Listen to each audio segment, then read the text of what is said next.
July 21, 1970.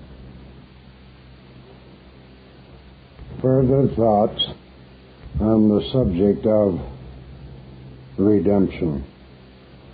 We take the position as a fundamental assumption that no redemption problem lies beyond the possibility of resolution. This is not a statement of positive knowledge, but rather an attitude toward the problem. No doubt some problems are of superlative difficulty and will take all the resources that man, or even beings beyond man, can command for their resolution. And even though there have been in the past history, religious history of the race, problems that have not been solved, yet we do not regard that, therefore, the problem is necessarily beyond the possibility of solution. Mayhap, as time continues and our resources grow, it may be that that which once was impossible may become possible. So this is the attitude with which we approach the problem of redemption.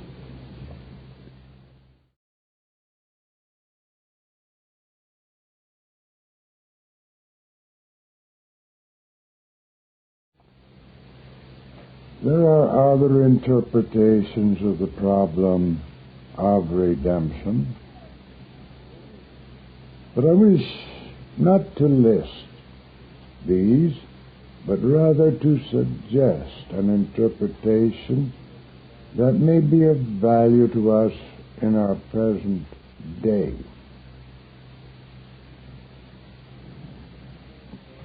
We might call this a psychological approach and a psychological interpretation of the problem. First of all, assume for the present a thesis that has been developed to considerable extent in material that has been written and spoken, that underlying our relative consciousness there lies a deeper consciousness which sometimes has been called the collective unconscious. Accept further the thesis that this deeper consciousness is indestructible and eternal, and that we're all embedded in and part and parcel of this deeper consciousness, although for most of us this is an unconscious fact. Assume further that somehow in the production of this universe and of the beings in it, there was an involving of this root consciousness so that it lies normally in the background, but that the purpose of evolution is to bring this which is involved in the background up to the surface. As it comes up to the surface, it appears more or less as restricted zones of surface consciousness, sometimes called islands, which may grow into continental proportions. That these islands or continents of outer consciousness, which is the consciousness with which we are ordinarily familiar in our philosophies, sciences, and psychologies, is thus a growing structure based upon a hidden root. Then in the course of our development, there has been lost the sense of the hidden root, so that the surface consciousnesses seem to be, or even may actually be, separated islands, broken away or hidden from their roots. Except further the thesis that this is the condition of humanity at large. And because of this condition, a problem of redemption is imposed.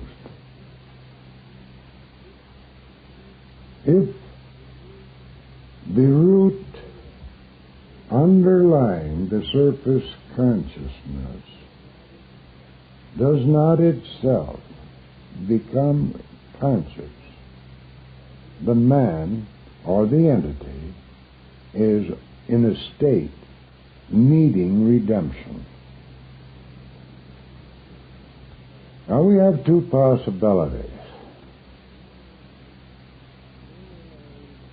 Generally, the consciousness on the surface is tied to the underlying apparent collective unconscious by roots which are themselves unconscious.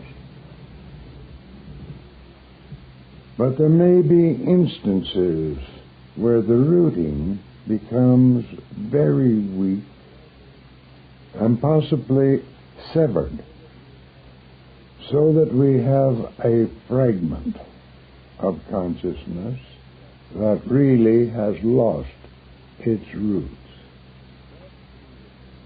That, we would say, is equivalent to the state of damnation.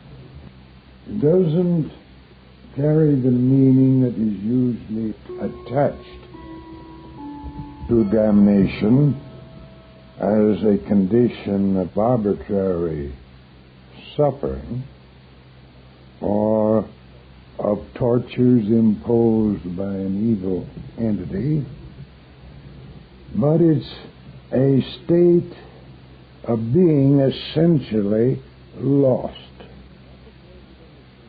Not because of anything arbitrary, but because of a failure on the part of any entity that reached such a condition.